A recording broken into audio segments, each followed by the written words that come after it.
Cold, slick, mossy wood. That's all I should be focusing on right now. I'm lying on the floor of my hunting tower, trying to keep still.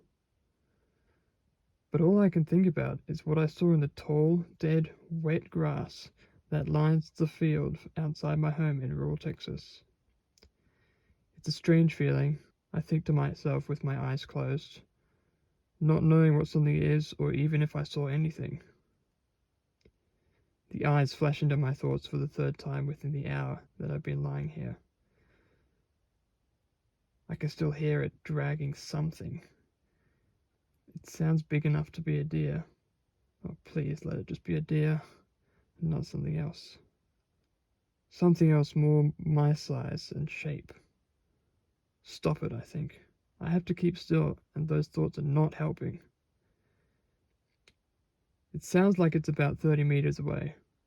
It's hard to tell when 70% of all I can hear is the thump of my heart as the adrenaline is still being circulated through my blood. I shouldn't be this scared, I think to myself. I'm a grown man with a fucking rifle. I can take down anything. Trying to convince myself that I shouldn't be worried about mythical creatures. It doesn't work. The dragging sound is getting closer and I can hear a rhythmic drone. To my sudden horror, I realize it sounds like breathing. I shouldn't be hearing breathing, I think. I'm 6 meters in the air. Only way to hear breathing is if it's coming from me or it's halfway up the ladder. There's a small crack in the wood of the wall of the tower.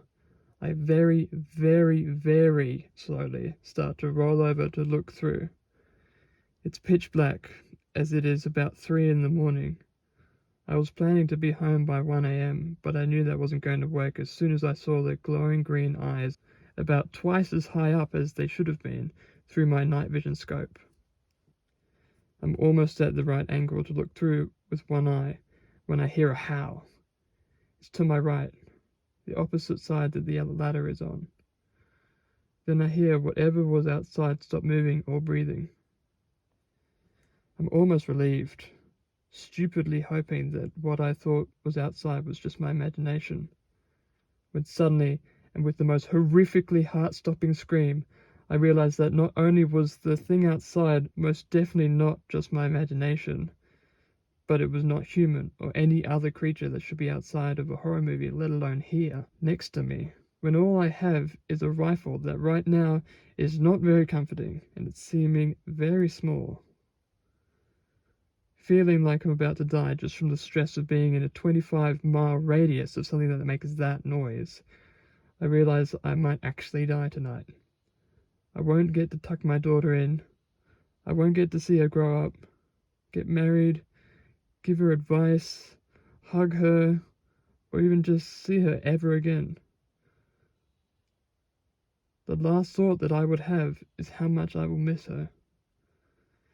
Starting to cry, I beg a God that I never believe in until things get desperate. I hear it start to move, then start to full-on sprint away from me.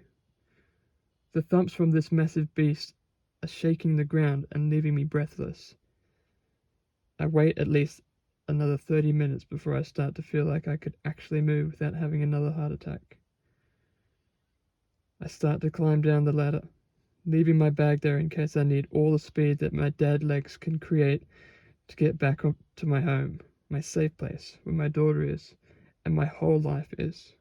The next day, after the best/worst night I've ever experienced of my life, I venture outside. To my horror, I see the remains of a shredded adult male deer and evidence of a massive creature stalking around the base of my tower. I look back to my house to see claw marks all the way around the house, and the main door has got 3 deep gashes in it. Once I have retrieved my bag from the tower, I head inside and my daughter is awake.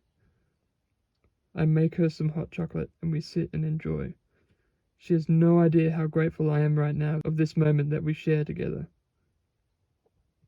After a while of sitting and contemplating life, and her blowing bubbles in the chocolate without a care in the world, she says, "Oh yeah, I totally forgot. Why were you outside my window last night, Dad? I called out to you, but all I could see was just a silhouette. You didn't answer me, so I just went back to sleep. I also heard you calling my name earlier as well, but you sounded different. My heart stopped for the fourth time within 12 hours, and I realized we have to move.